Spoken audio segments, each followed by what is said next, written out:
जैन साथियों नमस्कार, स्वागत है आप सभी लोगों का आपके अपने परिवार टारगेट ऑन से। मैं विनाश त्रिपाठी आप सभी लोगों का बहुत बहुत स्वागत कर रहा हूं। उम्मीद है आप सभी लोग बहुत शानदार होंगे और आप अपनी आगामी परीक्षा के लिए खुद को लगातार बहुत अच्छे से तैयार कर रहे होंगे। आपको पता है, जैसे जब किसी व्यक्ति को एक बहुत बड़े लक्ष्य की प्राप्ति होने वाली हो और पता चले कि 4 दिन बाद मेरे टारगेट में है, तो एक एक दिन बहुत भारी बीतता है, एक एक सेकंड बहुत भारी बीतता है। ऐसे ही आपके विज्ञापन को लेकर के जो एक बहुत बड़ी दूरी थी, उस दिशा में आज एक बड़ा कदम हम लोगों ने बढ़ा लिया है। हमारा पाठ्यक्रम आ चुका है। पाठ्यक्रम आने की खुशी एक विद्यार्थी ही जान सकता है। इसकी खुशी की मात्रा केवल वही महसूस कर सकता है और किसी व्यक्ति को महसूस नहीं होने वाला। आपने देखा होगा कि टीजीटी, पीजीटी के अधिकांश विषयों का पाठ्यक्रम जो है वो जारी कर दिया गया है। मेरे हाथ में दोनों पाठ्यक्रम हैं। मैंने पिछला वाला भी पाठ्यक्रम लिया हुआ है और अभी वाला भी लिया हुआ है, ताकि मैं आपको दोनों का मूल्यांकन करके बता सकूं कि आपको इस परीक्षा के लिए क्या रणनीति फॉलो करनी है, कितना बदला है सिलेबस और कब तक आएगा आपका विज्ञापन। कब तक आएगा विज्ञापन ये बताने के लिए मैं आज उपस्थित हुआ हूं। और आप ये मान के चलिएगा कि मेरे द्वारा बताई गई तिथि में 1 से 2 दिन का अंतर भले हो जाएगा, बाकी अंतर होने वाला नहीं है। तो आइए हम लोग देखते हैं कि टीजीटी पीटी की परीक्षा में इतिहास विषय में क्या और कितने परिवर्तन किए आयोग के द्वारा, और इस आधार पे हम अपनी सफलता के लिए खुद को मजबूत करने का प्रयास करेंगे। आपको पता है, टारगेट ऑन संस्थान सभी विषयों के साथ आपके साथ संवाद कर रहा है। फिलहाल मैं आपके साथ इतिहास विषय के साथ बातचीत करने चल रहा हूं। अभी हम लोग क्या समझेंगे, 3 बिंदु पे हम लोग चर्चा करेंगे, 3 पॉइंट पे। पहला क्या होगा कि कितना बदला है पाठ्यक्रम, सिलेबस में कितना बदलाव हुआ है, अब हमको अपनी रणनीति में क्या बदलाव करना चाहिए और कब तक आएगा विज्ञापन। साथ ही मैं आपको यह भी बता दूंगा कि आपको कितना समय मिलेगा इस परीक्षा की तैयारी करने के लिए। चलिए सबसे पहले हम लोग शुरुआत करते हैं। देखेंगे, अगर मैं पाठ्यक्रम की बात करूं तो ये सेम वही सिलेबस है टीजीटी का जो आपका आया है। पहले हम लोग टीजीटी के सिलेबस पे बात करेंगे। अगर हम टीजीटी के सिलेबस पे बात करें तो पुराने और नए सिलेबस को अगर देखा जाए तो नए सिलेबस में थोड़ा सा सिलेबस को बढ़ाया गया है, थोड़ा सा पॉइंट्स को बढ़ाया गया है। यानी अब की बार आपको एंशिएंट इंडिया में थोड़ा ज्यादा पढ़ना पड़ेगा। 3 महत्वपूर्ण बिंदुओं को एंशिएंट इंडिया में जोड़ने का काम किया गया है। आइए हम लोग देखते हैं। सबसे पहले आपको क्या पढ़ना पड़ेगा, प्रागैतिहासिक काल के बारे में। आपको पूरा ऐतिहासिक संस्कृतियां, यानी आपको पूरा पाषाण काल, मध्य पाषाण काल, नवपाषाण काल पढ़ना पड़ेगा। इनकी विशेषताओं के बारे में आपको जानना पड़ेगा। यानी हमारा पहला चैप्टर क्या है, वो है पाषाण काल। हमको पाषाण काल जानना पड़ेगा।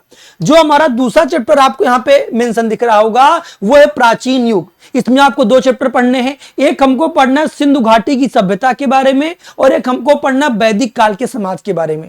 अब की बार के पाठ्यक्रम में क्या खास बात है कि बकायदा कौन कौन सा पॉइंट पढ़ना है ये मेंशन किया गया है। जैसे अगर आप वैदिक काल पढ़ने जाएंगे तो आप वैदिक काल की सामाजिक स्थिति पढ़ेंगे, आप वैदिक काल की आर्थिक स्थिति पढ़ेंगे, आप वैदिक काल की राजनीतिक स्थिति पढ़ेंगे और आप वैदिक काल की धार्मिक स्थिति पढ़ेंगे। ये साफ साफ बता दिया गया है। सिंधु घाटी सभ्यता में हमको उसकी विशेषता के बारे में पढ़ना है। फिर हम आएंगे धार्मिक आंदोलन में, यानी हमको जैन धर्म के बारे में पढ़ना है, बौद्ध धर्म के बारे में पढ़ना है, भागवत धर्म के बारे में पढ़ना है, शैव धर्म के बारे में पढ़ना है और भक्त की विशेषताओं के बारे में पढ़ना है। यानी हमको बौद्ध धर्म, जैन धर्म, अन्य धर्मों का मूल्यांकन करना है। अच्छा चैप्टर होता है, बहुत शानदार। फिर क्या हमको मौर्य साम्राज्य के बारे में, पिछले सिलेबस में क्या था।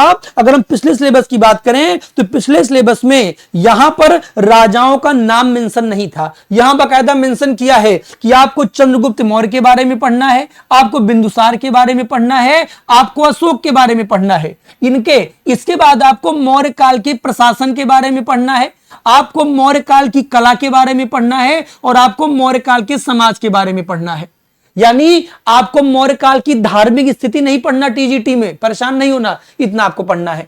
ये जो आप देख रहे हैं उत्तर मौर्य काल, इसको अब की बार पाठ्यक्रम में क्या किया गया है, इसको अब की बार पाठ्यक्रम में जोड़ा गया है और बहुत अच्छे से जोड़ा गया है। पूरा शुंग वंश आपको पढ़ना है, शक आपको पढ़ना है, कुषाण पढ़ना है, मालव और सातवाहन पढ़ना है। यहां आपको केवल इनकी राजनीतिक स्थिति के बारे में जानना है। इनका आर्ट एंड कल्चर आपको बहुत ज्यादा जानने की आवश्यकता नहीं है, बहुत ज्यादा जानने की आवश्यकता नहीं है, ठीक ना। जितना सिलेबस है इतना अगर आप पढ़ेंगे तब आपका काम चल जाए। बाकी पढ़ने के लिए इतिहास बहुत बड़ा होता है।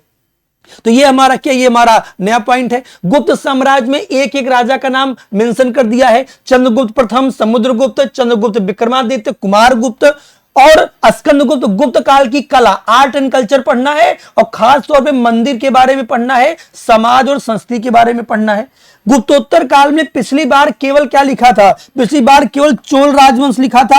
अब की बार इसमें पाल वंश भी जोड़ दिया है, प्रतिहार भी जोड़ दिया है, चौहान भी जोड़ दिया है, चालुक्य भी जोड़ दिया है, राष्ट्रकूट और पल्लव भी जोड़ दिया है। यानी ये दूसरा पॉइंट है आपके सिलेबस में जो अलग से जोड़ा गया है। एक और एक दो नए पॉइंट आपको क्या होंगे यहां पे देखने को मिल जाएंगे।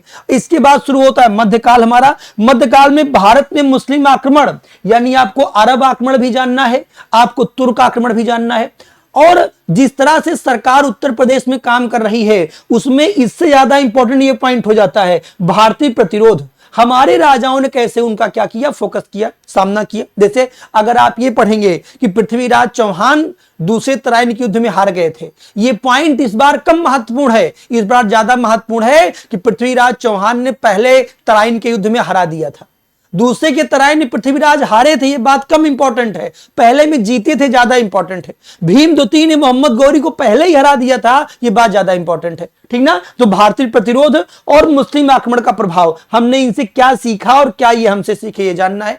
कुतुबुद्दीन ऐबक, गुलाम वंश में आएंगे तो कुतुबुद्दीन ऐबक, इल्तुतमिश, रजिया, बलबन के विशेष संदर्भ में हमको सल्तनत काल सीखना है। इसके बाद अलाउद्दीन खिलजी की सामरिक उपलब्धियां, प्रशासन और बाजार नियंत्रण प्रणाली के बारे में जानना है। तुगलक वंश में आएंगे तो गयासुद्दीन तुगलक, मोहम्मद बिन तुगलक, फिरोज शाह तुगलक पढ़ना है। तैमूर का आक्रमण जानना है, बहमनी साम्राज्य जानना है, सैयद और लोदी वंश जानना है। कुल मिलाकर मैं कहूं तो आपके सिलेबस में पूरा सल्तनत काल है। क्या है आपके सिलेबस में? पूरा का पूरा सल्तनत काल है। यहां पे सल्तनत काल की आर्ट एंड कल्चर वगैरह के बारे में नहीं लिखा गया है, लेकिन एक हल्की नजर आपको क्या करना पड़ेगा, मार के चलना पड़ेगा। या तो जब आप पढ़ रहे हो तो आप अपने पढ़ाई में ऐसा अप्रोच अपनाइए कि आप राजा के बारे में पढ़ते टाइम उससे जोड़ करके उनका साहित्य, उनकी कला पढ़ पाइए, या जहां पर आप किस बैच में पढ़ रहे हो वहां का जो शिक्षक हो आपको ऐसा पढ़ाए कि वो आर्ट एंड कल्चर वगैरह को, प्रशासन वगैरह को लेक्चर में शामिल कर पाए। मुगलों में आएंगे, सारे मुगल आपको क्या किए गए हैं, दिखे गए हैं। बड़ा परिवर्तन क्या है, आपकी बार राणा प्रताप को मेंशन किया गया है, और ना केवल इनको जोड़ा गया है बल्कि इनसे परीक्षा में प्रश्न भी टकराएगा। जैसे राणा प्रताप के जो भी पॉजिटिव पक्ष हैं वो परीक्षा में खूब पूछे जाएंगे, और छत्रपति शिवाजी, ये नया पॉइंट क्या किया गया, जोड़ा गया। अगर हम आधुनिक भारत को देखें ना तो आधुनिक भारत में पाठ्यक्रम में यूरोपीय कंपनियों का आगमन, प्लासी और बक्सर, ये आपके नहीं लिखा गया है। हमारा जो सिलेबस शुरू होता है वो शुरू होता है क्रांति से लेकर के और आजादी तक का इतिहास हमारे पास है। लेकिन ध्यान देंगे, एक तो हमको सन 1857 में प्रथम स्वतंत्रता संग्राम के बारे में पढ़ना है। फिर देखिए यहां पे क्या लिखा है, यूरोपीय शासन का भारतीय अर्थव्यवस्था पर प्रभाव। ये पता है क्या है, ये है कि कैसे अंग्रेज हमारे यहां रैयतवाड़ी, महालवाड़ी, जमींदारी व्यवस्था लागू किए थे। धन निष्क्रमण का सिद्धांत आपको इसी में पढ़ना पड़ेगा। रेलवे का विकास भारत में पढ़ना पड़ेगा। उपनिवेशवाद के कई चरण पढ़ने पड़ेंगे, तो एक आपको ये पढ़ना है 19वीं शताब्दी में भारतीय पुनर्जागरण और सामाजिक धार्मिक सुधार आंदोलन, यानी आर्य समाज, ब्रह्म समाज, प्रार्थना समाज, पत्र पत्रिकाएं, अखबार, ये आपको क्या करना पड़ेगा, पढ़ना पड़ेगा। और एक बात बहुत ध्यान से आप लोग देखिएगा, यहां शायद आपको दिख नहीं रहा होगा, ये पॉइंट क्या लिखा है, ये अब की बार नया जोड़ा गया है। यहां पे क्या लिखा गया है, क्रांतिकारी आंदोलन। हमेशा, हालांकि क्वेश्चन इससे पहले भी पूछा जाता रहा है, लेकिन अब की बार साफ साफ क्या मेंशन किया गया है, क्रांतिकारी आंदोलन क्या किया गया है, यहां पे मेंशन किया गया है। आपके पाठ्यक्रम में क्या लिखा है, ये पाठ्यक्रम मैंने एप्लीकेशन पे लगवा दिया है, जाकर के आप सब लोग देख सकते हैं। पाठ्यक्रम में क्या लिखा हुआ है क्रांतिकारी आंदोलन, उसका स्वरूप और उसका योगदान। यानी आपको HRA, HSRA, भगत सिंह की शहादत, आजाद जी की शहादत, इन सब के बारे में क्या करना पड़ेगा, सीखना पड़ेगा। अब भारतीय राष्ट्रीय आंदोलन में महात्मा गांधी का योगदान। अब अगर महात्मा गांधी का योगदान लिख दिया, इसका मतलब आपको चंपारण से लेकर ये क्विट इंडिया मूवमेंट तक सब आपको क्या करना पड़ेगा, पढ़ना पड़ेगा। स्वतंत्रता प्राप्ति तथा विभाजन के बाद का भारत, यानी 47 से 50 के बाद में जानना है। और एक पॉइंट ये क्या जोड़ा है, भारतीय गणतंत्र की प्रमुख विशेषताएं, इसको आप राज्य व्यवस्था में भी पढ़ते हैं। और हमारे देश की क्या प्रमुख विशेषताएं हैं, हमारे गणतंत्र की, हमारे यहाँ क्या विशेषता है, भी आपको क्या करना पड़ेगा, पढ़ना पड़ेगा। तो अगर मैं आपको बताऊं कि पुराने सिलेबस से नए सिलेबस में क्या जुड़ा है, एक आपको उत्तर मौर्यकाल जुड़ा है, थोड़ा सिलेबस आपका क्या हो गया, बढ़ गया। उत्तर गुप्त काल में चीजें बढ़ाई गई हैं हमारे यहां। इसके अलावा क्या कहते हैं, अभी तक क्या रहता था कि भारत पे आक्रमण, अब आपको भारतीयों के प्रतिरोध पे ज्यादा फोकस करना है। इसके अलावा अब की बार क्या किया गया, राणा प्रताप को स्पेसिफाई किया गया है, और अब की बार क्या किया गया है, क्रांतिकारी आंदोलन को मेंशन किया गया है। तो एक नए पर्सपेक्टिव से इन चीजों पे ज्यादा फोकस करने की आवश्यकता होगी आपको। इसके अलावा आप देखेंगे तो मैं आपको ये बताऊं कि इसके अलावा आयोग ने बहुत बड़ा काम पता है क्या किया, आयोग ने पीजीटी का सिलेबस जारी किया, और पीजीटी के सिलेबस में आयोग के लोग जो है ना वो पन्ना स्कैन करना भूल गए, पन्ना स्कैन करना भूल गए। पीजीटी का जो सिलेबस जारी किए हैं, हो सकता है वीडियो जाने तक आपके पास नया सिलेबस आ जाए, सिलेबस अधूरा आ गया है। पीजीटी के सिलेबस में आप देखेंगे तो केवल एंशिएंट इंडिया को उन्होंने दिया है, पूरा मॉडर्न गायब कर दिए हैं, और मिड वाला खाली एक पॉइंट दे दिए हैं। तो पीजीटी का जो पाठ्यक्रम है ना, वो जब अभी 1-2 दिन में क्या कहते हैं शुद्धि पत्र आएगा, वो पूरा पाठ्यक्रम आ जाएगा आपके पास, तब हम लोग पीजीटी के पाठ्यक्रम पे व्यापक क्या करेंगे, चर्चा करेंगे। तो पीजीटी का जो सिलेबस अभी आया है, हालांकि मैंने ऐप पे लगवा दिया है, तो वो अभी अधूरा आया है, उसको पूरा आ जाने दीजिए, फिर हम उस पर व्यापक चर्चा करेंगे। पीजीटी की पाठ्यक्रम में ज्यादा परिवर्तन नहीं हुआ है, टीजीटी का पाठ्यक्रम बढ़ाया गया है। फिर एक बार सुन लेंगे, उत्तर गुप्त काल बढ़ाया गया है, उत्तर मौर्य काल बढ़ाया गया है, मुस्लिम आक्रमण पर भारतीयों का प्रतिरोध बढ़ाया गया है, राणा प्रताप के टॉपिक को थोड़ा मेंशन किया गया है, और क्रांतिकारी या आंदोलन को अलग से मेंशन करने का क्या किया गया है, काम किया गया है। संस्थान की ओर से मैं आपको इतिहास विषय पढ़ाता हूं, और मैं प्रतिदिन शाम को आपसे मिलता हूं 7 बजे। देखिए बहुत ध्यान से, प्रतिदिन शाम को मैं कितने बजे मिलता हूं, 7 बजे मिलता हूं, और मैं आपको क्वेश्चन नहीं कराता, मैं आपको थियरी पढ़ाता हूं। थियरी हम लोग शाम के 7 बजे प्रतिदिन क्या पढ़ते हैं, हम लोग पढ़ते हैं मध्यकालीन भारत का इतिहास, अरब आक्रमण, तुर्क आक्रमण और गुलाम वंश, यहां तक की पूरी थ्योरी मैंने आपको यूट्यूब पे पढ़ाया है। जो बच्चे जानना चाहेंगे, प्लेलिस्ट बनी हुई है, जाकर के देख लेंगे। अभी हम लोगों ने पिछले दिनों गुलाम वंश को पूरा किया है, इसीलिए गुलाम वंश की प्रैक्टिस कब होगी, 4 अगस्त, कल शाम को 7 बजे हम लोग क्या करेंगे, गुलाम वंश की प्रैक्टिस करने का काम करेंगे, और परसों से हम लोग क्या करेंगे, खिलजी वंश की शुरुआत करेंगे। तो जो चैप्टर हम पूरा करते हैं उसकी हम प्रैक्टिस करते थे। मेरी थ्योरी क्लास का शेड्यूल है जो आपको यूट्यूब पे मिलता है। कहां मिलता है, जो आपको यूट्यूब पे मिलता है, यूट्यूब पे मिलता है। इसके अलावा अगर आप हमारे बैच के साथ जुड़ना चाहते हैं तो ये हमारा बैच है जो बहुत सफलतापूर्वक चल रहा है। हमारे बैच के जो भी बच्चे हमारे साथ पढ़ते हैं वो इस वीडियो के कमेंट बॉक्स में जरूर अपनी राय दीजिएगा कि आपको लेकर के हमारा बैच कैसे चल रहा है। क्योंकि कोई भी व्यक्ति स्वयं से जब बताएगा तो बढ़ा चढ़ा के ही बताएगा, लेकिन वास्तविक मूल्यांकन विद्यार्थी करते हैं। तो अगर आपको मूल्यांकन करना है, कक्षाएं कैसी चल रही हैं, तो आप YouTube से मध्यकाल की क्लास देख करके मूल्यांकन कर सकते हैं। और ऐप वाले बच्चे कमेंट करके जरूर बताइएगा कि एंशिएंट इंडिया में हम लोग कैसे आगे बढ़ रहे हैं। हम लोगों ने पाषाण काल खत्म कर लिया है, हम लोगों ने हड़प्पा सभ्यता क्या कर लिया है, खत्म कर लिया है। वहां पे मध्यकाल में हम लोगों ने अरब आक्रमण, भारतीयों का प्रतिरोध, गुलाम वंश की बातें हमने क्या किया, कर लिया। अगर आप हमारे बैच के साथ जुड़ते हैं तो आपको डेली लाइव क्लास मिल जाएगी। सुबह लगभग 9:15 बजे मैं क्लास लेता हूं। आपको हैंड रिटन नोट्स मिल जाएगा, आपको पीडीएफ नोट्स मिल जाएगा, आपको लाइव डाउट सेशन मिल जाएगा।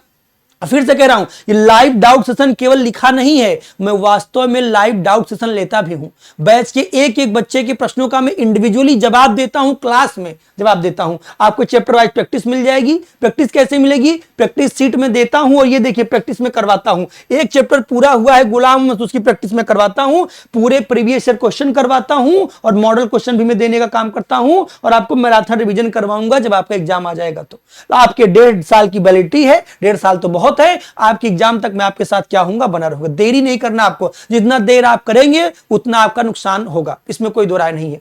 आप खूब अच्छे से मूल्यांकन कर लीजिए। मैंने खुला प्लेटफॉर्म छोड़ा हुआ है, जिनको भी मेरा मूल्यांकन करना है, मेरे तथ्यों का मूल्यांकन करना है, गहराई का मूल्यांकन करना है, मैं प्रतिदिन शाम को 7 बजे यूट्यूब पे थ्योरी की क्लास लेता हूं। आइए, पढ़िए, देखिए, अंतर महसूस करिए, फिर आप हमारे बैच में एडमिशन लीजिएगा।